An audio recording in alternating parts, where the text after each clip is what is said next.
Meu nome é Ricardo Glazenap, eu sou professor de Direito Constitucional aqui da R2 Direito e também em faculdades de Direito, mestrando em Direito Constitucional, e eu vim hoje aqui fazer uma palestra para vocês sobre as formas de alteração da Constituição, emendas e mutações constitucionais. Então, a partir de agora, vamos começar a palestra. Como a gente vai ver agora, o poder constituinte derivado. Então, o originário ele vai dar origem ao novo Estado. E, por isso, ou seja, em função dessa criação, desta constituição de um novo Estado, de um novo texto constitucional, ele vai ser ilimitado. Então, o fato de ser ilimitado é uma principal característica do poder constituinte originário. Ele vai ser ilimitado em que sentido? Ele não vai ter limitação para criar essa nova Constituição. Então, ele não vai precisar se prender, se ater ao que já estava previsto na Constituição anterior, vigente. Então, é o que eu sempre falo em aula. Os alunos sempre brincam comigo, professor, é assim? É. Então, o poder constituinte originário, ele vai pegar um caderno em branco e vai começar a escrever uma nova ordem, escrever um novo texto constitucional, sem pensar, sem se ater às normas constitucionais vigentes na Constituição anterior a que se redige pelo poder constituinte originário. Então, ele é limitado nesse sentido. Então, vimos aqui o poder constituinte originário, que vai criar essa Constituição nova. Então, além do originário, a gente tem o poder constituinte derivado. Como o próprio nome diz, ele deriva. Ele deriva do quê, né? Ele vai derivar da própria Constituição. Então, o originário vai criar a Constituição e o poder constituinte derivado ele vai existir porque a própria Constituição vai prever a existência desse poder constituinte. Então, é um poder constituinte que deriva do texto constitucional. Então, é o que vai alterar o texto constitucional, né? Então, é um poder que existe para fazer as alterações, as mudanças necessárias no texto constitucional. E aqui a gente vai ter uma característica que o poder constituinte derivado ele vai se subdividir em dois, né? Em derivado reformador e em derivado decorrente. Então, o derivado reformador é o que vai reformular, redigir, vai mudar, alterar o texto constitucional federal. Então, já vamos ver ele mais detalhes, né? Ou seja, o reformador vai reformar o texto. Já o decorrente, ele decorre da Constituição porque é o poder constituinte que permite às Assembleias Legislativas dos Estados criar a sua Constituição estadual. Então, se a gente pegar lá nos atos das disposições constitucionais transitórias, a gente vai ver que lá tem uma previsão de que, da data da promulgação da Constituição Federal, os Estados teriam um ano para redigir e promulgar as Constituições estaduais, através das suas Assembleias Legislativas. Então, estamos aqui falando exatamente disso, poder constituinte derivado decorrente, que é no sentido das Constituições estaduais. E o que nos interessa aqui é abordar de forma mais ampla exatamente o poder constituinte derivado reformador, que é aquele que vai mudar, vai emendar a Constituição Federal. É o que vai realmente fazer as emendas constitucionais, que é uma das formas de alteração da Constituição e é o tema da palestra de hoje. Então, no artigo 60 da Constituição Federal, a gente vai ter lá as regras das emendas constitucionais. Então, a partir dos 60, em seus incisos e seus parágrafos, a gente vai ter todas as regras das emendas. Então, como é que vai ocorrer essa emenda constitucional, né? Como é que esse poder constituinte derivado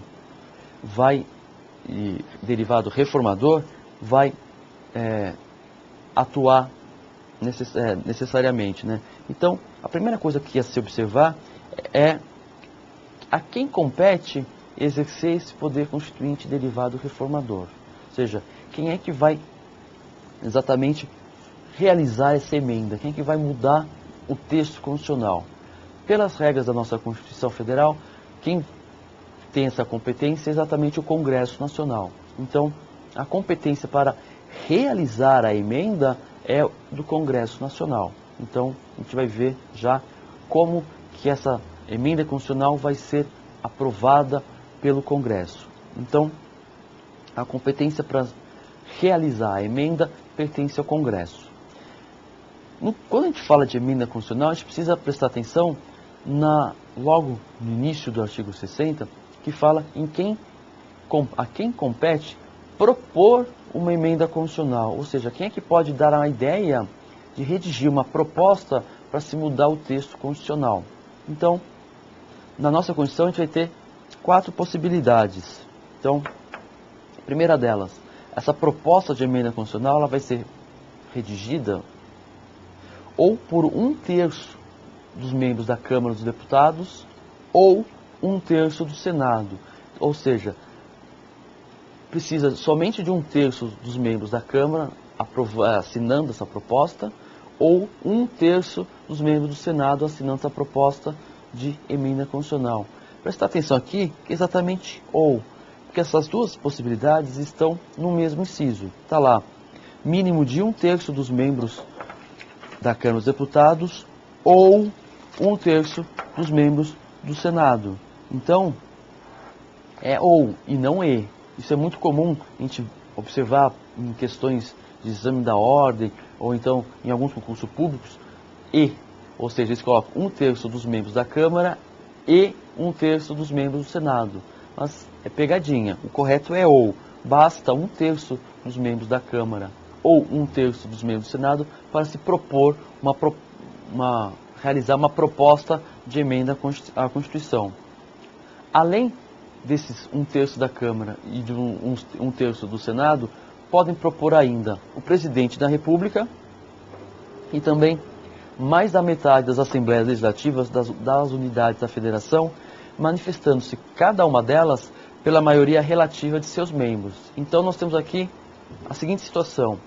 Para propor uma emenda à Constituição, a gente pode ter uma proposta que é originária ou por 1/3 dos membros da Câmara, ou por 1/3 dos membros do Senado, ou pelo Presidente da República, ou por mais da metade das unidades da Federação. Aí, neste caso, cada unidade vai ter que aprovar essa proposta por maioria relativa e, para que essa proposta seja realmente encaminhada à Câmara, para análise e para votação da proposta de emenda, mais da metade das Assembleias Legislativas precisam. E aqui, mais da metade das Assembleias Legislativas significa 14 Assembleias Legislativas, já que nós temos 27, contando também o Distrito Federal.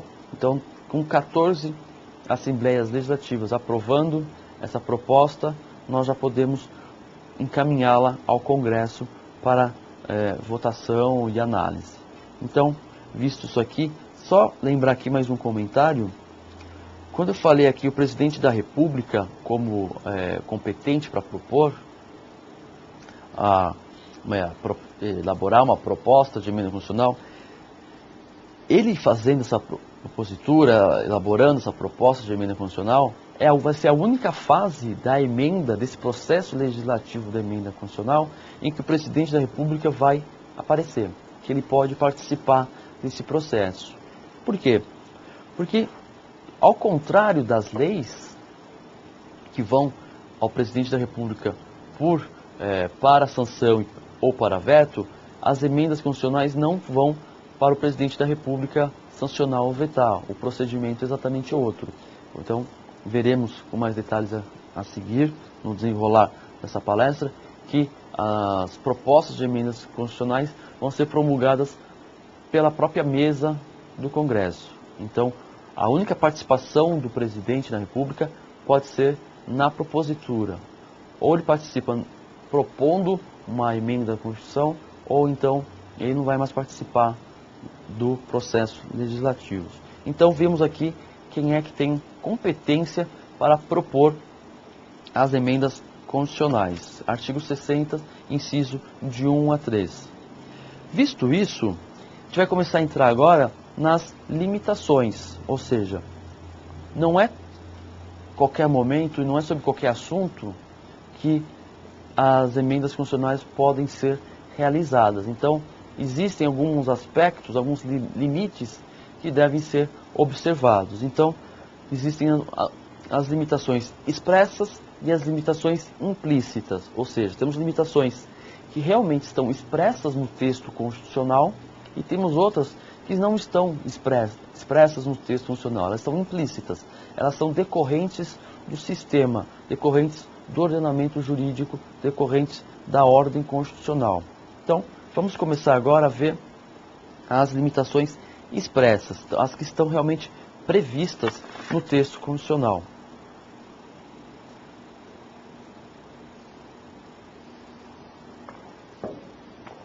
Então, as limitações expressas, elas vão se dividir de algumas formas. Elas vão ser ou materiais, ou circunstanciais, ou formais.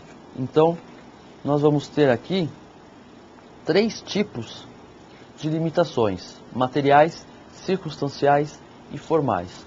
Primeiramente, vamos ver aqui os limites, as limitações materiais. Elas estão previstas lá no parágrafo 4º do artigo 60. Como o nome diz, limites materiais. Ele vai trazer o quê? Matérias constitucionais que as emendas não vão poder abordar. Ou seja, é o que a gente chama de cláusulas pétreas. Então, o artigo 60, parágrafo 4º, vai dizer o seguinte: não será objeto de deliberação a proposta de emenda tendente a abolir. Então, prestar atenção aqui que a proposta de emenda não precisa abolir essas matérias. Se essa proposta apenas tender a abolir, ou seja, se essa proposta de emenda constitucional tender a abolir, ela mesmo que de forma indireta, não vai poder ser nem deliberada. Então, se temos uma proposta que vai ferir algum dessas matérias, algum desses assuntos constitucionais, essa proposta já não vinga, ela já não pode ir à discussão no Congresso em função dessa inconstitucionalidade. Então, quais são essas matérias, quais são esses assuntos? Então, temos aqui 4 alíneas no parágrafo 4º que falam exatamente dessas matérias que não podem ser abordadas em propostas de emendas constitucionais. Então, a linha A forma federativa de Estado. Então aqui, qualquer proposta de emenda que vá ferir o princípio federativo, a estrutura de federação do Estado brasileiro, já vai ser uma proposta tida como inconstitucional por ferir as cláusulas pétreas lá do artigo 60, parágrafo 4º. Então, essa proposta que tentar ferir o princípio federativo, já não vai seguir adiante, porque já vai ser recusada de imediato. Então, a forma federativa do Estado é uma cláusula pétrea prevista na Constituição. Uma outra cláusula pétrea, o voto direto, secreto e periódico. Então aqui não pode haver essa proposta de emenda constitucional que tenda a abolir o voto direto, secreto, universal e periódico. O universal eu acabei não mencionando aqui, mas o voto direto, secreto, universal e periódico é cláusula pétrea. Em si, a Constituição objetivou, ao colocar o voto direto, secreto, universal e periódico como cláusula pétrea, exatamente proteger o exercício da cidadania, proteger o exercício do poder pelo povo. Então, não permitindo que se altere o tipo do voto, ou seja, para que o voto deixe de ser direto, secreto, universal e periódico, isso faz com que haja uma segurança maior no exercício da cidadania, no exercício dos direitos constitucionais.